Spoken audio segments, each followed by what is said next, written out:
Hello my dear student, कैसे हो आप लोग। आशा करता हूँ सब लोग बढ़िया होंगे और अपनी पढ़ाई भी कर रहे होंगे।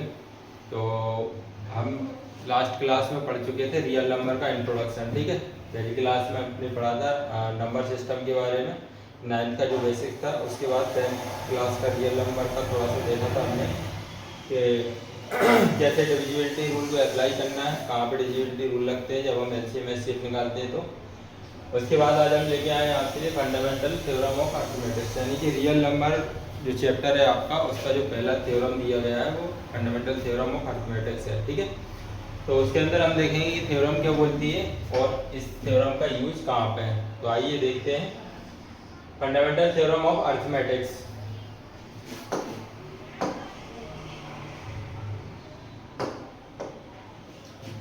According to the fundamental theorem of arithmetic, every composite number can be expressed या factorized as the product of primes।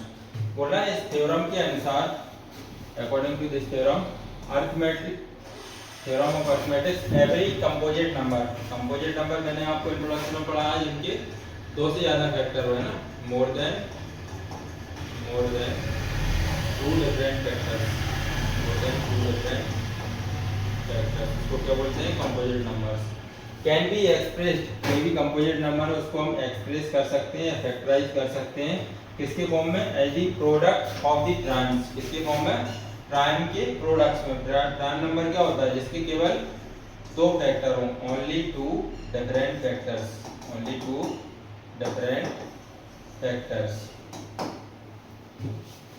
Eight this factorization is unique. और बोल रहा है कि फैक्टराइजेशन निकलेगा वो यूनिक होगा, मतलब उसके जैसा दूसरा फैक्टराइजेशन दूसरे नंबर का नहीं हो सकता, वो अपने आप में यूनिक होगा। Apart from the order in which the prime factorisation occur. और इस लाइन का मतलब क्या हुआ, apart from the order in which the prime factorisation occur, यानी कि जो प्राइम फैक्टराइजेशन आप निकालोगे नंबर्स का, उसका ऑर्डर मैटर नहीं करता। ऑर्डर या तो आप सीक्वेंस में करिए या ऊपर नीचे करिए तो उसका आंसर सेम रहेगा, उसको कोई भी चेंज नहीं आएगा। इसका मतलब ये है, अभी एग्जांपल करेंगे तो एकदम क्लियर होगा। जैसे कोई कंपोजिट नंबर है तो उसको हम किस में शो करेंगे, product of the prime numbers. Example दिया हुआ, एग्जांपल से क्लियर हो जाएगा एक बार में ही। देखिए 230 दिया गया है यहाँ पर, 230 का हमें क्या करना है, फैक्टराइजेशन निकालना है। ठीक है, यूज किसका करना है, fundamental theorem of arithmetics. Fundamental theorem of arithmetics अभी ये सॉल्व करेंगे, फैक्टर निकालेंगे तो समझ में आ जाएगा पूरा। देखिए यहाँ पे क्या लिखा हुआ है, 230, तो डिविजिबिलिटी रूल का अप्लाई करेंगे। 0 है मतलब इवन नंबर है तो 2 से डिवाइड होगा, 2 से करेंगे 2 1 2, फिर 3 को करेंगे 2 1 2, 1 बचेगा 10, 2 5 10। ऑड नंबर आ गया मतलब 2 से डिवाइड नहीं होगा। इसके बाद 3 पे जाएंगे, 5 और 1 6 और 1 7, 3 के टेबल में नहीं आता, 3 से नहीं होगा। ऑड नंबर है तो 4 से भी नहीं होगा ऑब्वियसली, लेकिन लास्ट में 5 आ रहा है तो 5 का डिविजिबिलिटी रूल लगेगा। 5 2 जा 10, 1 बचेगा 15, 5 3 जा 15। अब 23 ऑड नंबर होता है, ऑड नंबर भी और प्राइम नंबर है तो खुद से जाएगा। तो इसके फैक्टर क्या आ गए 230 के, इसके फैक्टर आ गए 2 × 5 × 23।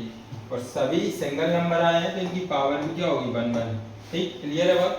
तो देखो क्या बोल रहा था फंडामेंटल थ्योरम ऑफ अरिथमेटिक्स कि every composite number can be expressed और factorise as the product of primes. यानी कि ये क्या था, कंपोजिट नंबर का, क्लियर है, कंपोजिट नंबर था, लेकिन इसको फैक्टराइजेशन करके हमने क्या पाया यहाँ पे, देखो प्राइम नंबर से ये 2 प्राइम है, 5 प्राइम है, 23 प्राइम है, तो इनका जो मल्टीपल आया वो प्राइम फैक्टराइजेशन किसका, प्राइम नंबर का मल्टीपल आया, प्रोडक्ट आया किसका, कंपोजिट नंबर का। पहली लाइन क्लियर हो गई। Apart from the order in which the prime factor occurs, और बोल रहा है इसका कोई भी डिफरेंस नहीं आएगा, आंसर वही रहेगा अगर इनका ऑर्डर भी हम ऐसे करें, पहले 5 लिखते हैं, 2 लिखते हैं, फिर 23, सबकी पावर 1 है, क्योंकि मल्टीप्लाई में तो आंसर इसका जो आएगा वही आंसर इसका आएगा।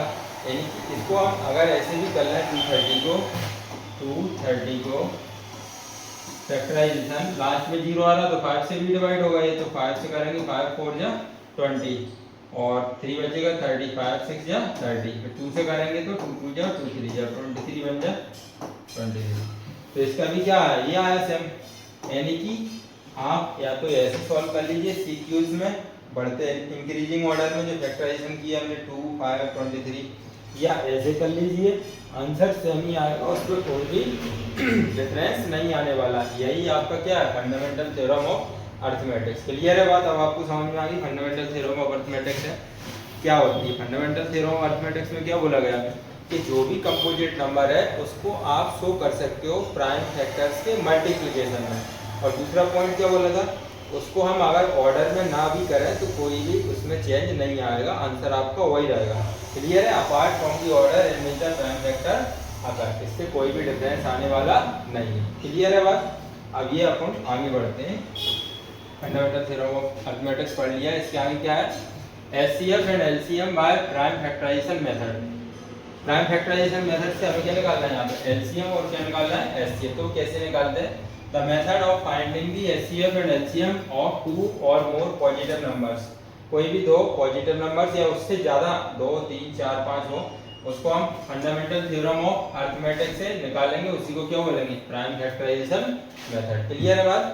In this method we first express the given two or more numbers as the product of the prime factor separately।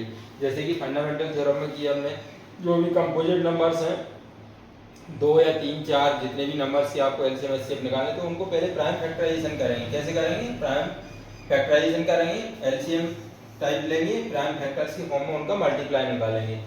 इसके आगे देखते हैं, इसको देखो आगे आप थ्योरी का यहाँ पे एचसीएफ निकालना हमें, तो कैसे निकालेंगे एचसीएफ। एचसीएफ का फुल फॉर्म क्या होता है, highest common factor. HCF of two और मोर नंबर्स, कोई भी दो नंबर का एचसीएफ या दो से ज्यादा भी नंबर हो, 3 और 4 हो, उनका एचसीएफ कैसे निकालेंगे, is the product of the smallest power of each common prime factors involve in the numbers. यानी दो नंबर है या दो से ज्यादा नंबर है, उनका प्राइम फैक्टराइजेशन कर लेंगे हम। प्राइम फैक्टराइजेशन करने के बाद उनको पावर्स में लिख लेंगे। फिर पावर्स में हम देखेंगे, अगर दो नंबर है तो दोनों में कॉमन पावर्स में देखेंगे कि स्मॉलेस्ट पावर किसकी है। ठीक है? If there is no common prime factor then HCF of the given number will be 1। अगर 2, 3, 4 इतने नंबर का एचसीएफ निकालना और उनमें कोई भी सेम नहीं आया, कोई भी नंबर सेम नहीं आया, पावर वाला है ना, नो कॉमन प्राइम फैक्टर, तो उन सभी का एचसीएफ क्या हो जाएगा, 1 हो जाएगा। If HCF of two number is 1, then numbers are called the prime और co-prime। अगर मान लीजिए कोई भी दो नंबर है, यहाँ पे दो से ज्यादा नहीं होंगे, कोई दो नंबर केवल, तो उनका HCF क्या है, 1, यानी कि उनमें प्राइम फैक्टर्स कोई कॉमन नहीं आए, तो वो नंबर्स को हम क्या बोलते हैं, प्राइम को प्राइम नंबर। क्या बोलते हैं, को प्राइम नंबर। को प्राइम नंबर हमने इंट्रोडक्शन में ही पढ़ा दिया था, यहाँ भी रिपीट हो गया, आपका रिवीजन हो गया। ठीक है? जैसे एग्जाम्पल दिया है यहाँ पे, सीबीएसई 2023 में आ चुका है, एचसीएफ निकालना 72 और 120 का। तो पहले प्राइम फैक्टराइजेशन करेंगे हम 72 का और 120 का। क्लियर है? यहाँ पे देखो इवन नंबर है, 2 से डिवाइड करेंगे, 2 3 जा 6, 1 बचेगा 12, 2 6 जा 12।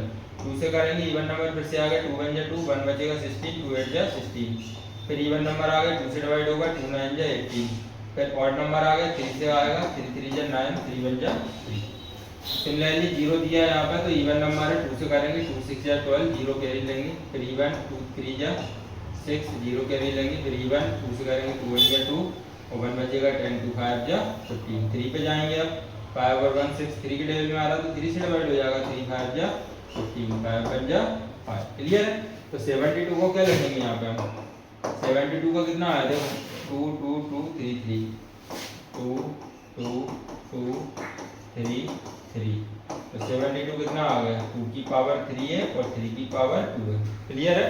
2 3 टाइम्स है, 3 2 टाइम्स है, तो पावर के फॉर्म में लिख दिया हमने यहाँ पे। तो ये 72 का पावर्स के फॉर्म में आ गया। सिमिलरली 120 का 2 3 टाइम्स है और 3 5 है, 2 3 टाइम्स है और 3 into 5। तो 120 को पावर में लिखेंगे, 2 की पावर 3 है, 3 की पावर 1 है और 5 की पावर 1। ये आ गया आपका 120 का प्राइम फैक्टर्स में। फंडामेंटल थ्योरम ऑफ अर्थमेटिक्स ऐसे ही करते थे। अब एचसीएफ निकालना तो क्या बोला, product of the smallest power. अब दोनों में देखो, है ना, दोनों में कॉमन देखो, दोनों में कॉमन क्या आ रहा है, देखो यहाँ पे 2 की पावर 3, यहाँ भी 2 की पावर 3, तो स्मॉलेस्ट तो है ही नहीं, यहाँ पे दोनों सेम है, तो एचसीएफ के लिए 2 की पावर 3 हमें लेना पड़ेगा।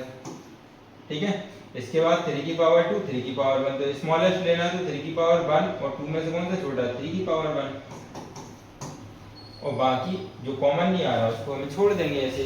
तो बस एचसीएफ क्या आ गया इसका, 2 की पावर 3 कितना होता है 8, 3 की पावर 1 3, तो कितना आ जाएगा 8 3 जा 24। तो एचसीएफ कितना आया इसका दोनों का नंबर का 24। ठीक है, तो एचसीएफ निकालने के लिए हमने क्या करा, इनको फैक्टर्स निकाल दिए, इसके फैक्टर्स निकाल दिए, पावर में लिख दिए, पावर मैच करेंगे, कॉमन दोनों में पावर कौन कौन सी है, उनमें से जो स्मॉलेस्ट पावर होगी उसको हम यहाँ पे उठा लेंगे एचसीएफ के लिए और मल्टीप्लाई कर देंगे, तो आंसर आ जाएगा एचसीएफ। क्लियर है बात, यहाँ तक आशा करता हूँ आपको एचसीएफ समझ में आया होगा।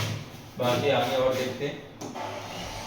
अब देखेंगे एचसीएफ। अभी एचसीएफ में क्या देखे हमने, कॉमन पावर में से स्मॉलेस्ट पावर लेना था, उसका मल्टीप्लाई करना था, आंसर आ जाएगा एचसीएफ। ठीक, अब एलसीएम में क्या है, एलसीएम ऑफ 2 और मोर number is the smallest number which is divisible by all the given number. बोलना 2 या 2 से ज्यादा नंबर्स का एलसीएम निकालना, तो वो क्या होगा, स्मॉलेस्ट नंबर होगा, जो जितने नंबर का निकालना है वो सभी को डिवाइड कर दे। क्लियर है बात, आगे देखो, LCM of 2 or more numbers is the product of the greatest power of each prime factors involved in the number।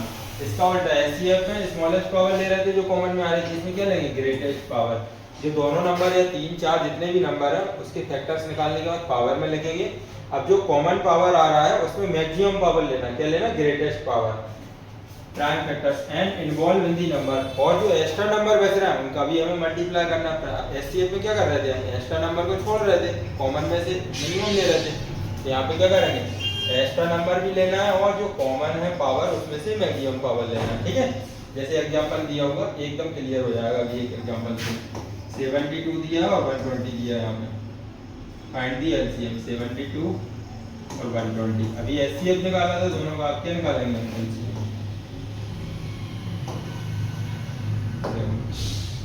Even number है 2 से डिवाइड होगा, 2 3 जा 6, 1 बचेगा 12, 2 6 जा 12, फिर इवन नंबर 2 से होगा, 2 1 जा 2, 1 बचेगा, 2 8 जा 16, 2 9 जा, फिर 3 3 जा 3 बच जा। सिमिलरली इसको करेंगे 2 से करेंगे तो 2 6 जा, फिर 2 से करेंगे 30, फिर 2 से करेंगे 15, फिर 3 से करेंगे 5, फिर 5 से करेंगे 5।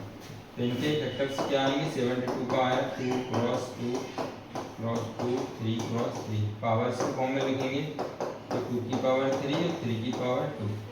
यहाँ पे देखो ये आ गया अपना फैक्टर्स के फॉर्म में 1 2 0 2 2 2 3 5, पावर्स के फॉर्म में क्या आएगा 2 की पावर 3 3 की पावर 1 5 की पावर 1। अब क्या निकालना है एलसीएम, तो क्या है ग्रेटेस्ट पावर, देखो 2 की पावर 3 आ रहा है, 2 की पावर 3, तो इसमें तो सेम ही है, ग्रेटेस्ट तो कोई है नहीं, तो 2 की पावर 3 ले लेंगे, 3 की पावर 2 है, 3 की पावर 1 है, तो ग्रेटेस्ट क्या है 3 की पावर 2, और इसमें कंप्लीट हो गया। इसमें एक्स्ट्रा क्या बचा है 5 की पावर 1, तो इसको भी इसमें इन्वॉल्व कर लेंगे। एचसीएफ में क्या था, एचसीएफ में केवल हम वो नंबर देख रहे थे जो कॉमन पावर है उसमें पावर मिनिमम क्या है, एचसीएफ में क्या, ठीक है, और एलसीएम में क्या देख रहे हैं जो कॉमन पावर है और उसमें मैक्सिमम क्या है, और एक्स्ट्रा नंबर है उसको भी इन्वॉल्व कर रहे हैं यहाँ पर। तो एलसीएम कितना आ जाएगा यहाँ पे 2 की पावर 3 8 आ जाएगा, 3 की पावर 2 9 और 5, तो एलसीएम कितना हो जाएगा मल्टीप्लाई के बाद 8 9 जा 72 इंटू 5 5 2 जा 10 7 5 जा 35 और 1 36, तो एलसीएम कितना आ गया 360। क्लियर है, तो आज की क्लास में हमने क्या पढ़ा, एक तो फंडामेंटल थ्योरम ऑफ अरिथमेटिक्स पढ़ा, उसमें क्या देखा हमने कि कोई भी नंबर है उसको आप कंपोजिट नंबर है तो उसको फैक्टर्स के फॉर्म में हम किसके प्रोडक्ट में निकालेंगे, प्राइम फैक्टर्स के। ठीक है, तो कोई भी कंपोजिट नंबर को हम product of the prime number के फॉर्म में निकाल सकते हैं, और ये प्राइम फैक्टराइजेशन जो होगा वो यूनिक होगा, और इसको ऑर्डर पे या तो हम इंक्रीजिंग ऑर्डर पे करें प्राइम फैक्टराइजेशन या डिक्रीजिंग ऑर्डर पे, उसमें कोई भी डिफरेंस नहीं आएगा आंसर में। क्लियर है, ये फंडामेंटल थ्योरम ऑफ अरिथमेटिक्स थी। इसके आगे हमने पढ़ा एचसीएफ। एचसीएफ क्या होता है, 2 या 2 से ज्यादा नंबर का प्राइम फैक्टराइजेशन करेंगे, इनको पावर के फॉर्म में लिखेंगे, जो कॉमन पावर सारा उनमें मिनिमम पावर लेंगे तो एचसीएफ आ जाएगा। उसके बाद देखा हमने एलसीएम। एलसीएम इसके अपोजिट है, इसमें ग्रेटेस्ट पावर देखेंगे कॉमन का, और इसके बाद जो एक्स्ट्रा नंबर है वो भी हम मल्टीप्लाई में इन्वॉल्व कर लेंगे तो आपका एलसीएम आ जाएगा। ठीक है, तो आज के लिए इतना ही काफी आपके लिए, fundamental theorem of arithmetics LCM HCF कैसे निकालते हैं, बाकी नेक्स्ट क्लास में देखेंगे। नेक्स्ट क्लास में हम देखेंगे इसके एग्जांपल और एक्सरसाइज पे आएंगे 1.1, जो भी फंडामेंटल थ्योरम ऑफ अरिथमेटिक्स पढ़ी है उसके बेसिस पे पूरे क्वेश्चन है प्राइम फैक्टराइजेशन मेथड के, तो वो नेक्स्ट क्लास में पढ़ेंगे। ठीक है, तो बने रहिए कनेक्टेड DM कोचिंग क्लासेस को, जो यूट्यूब चैनल उसको लाइक करिए, सब्सक्राइब करिए। बहुत बहुत धन्यवाद।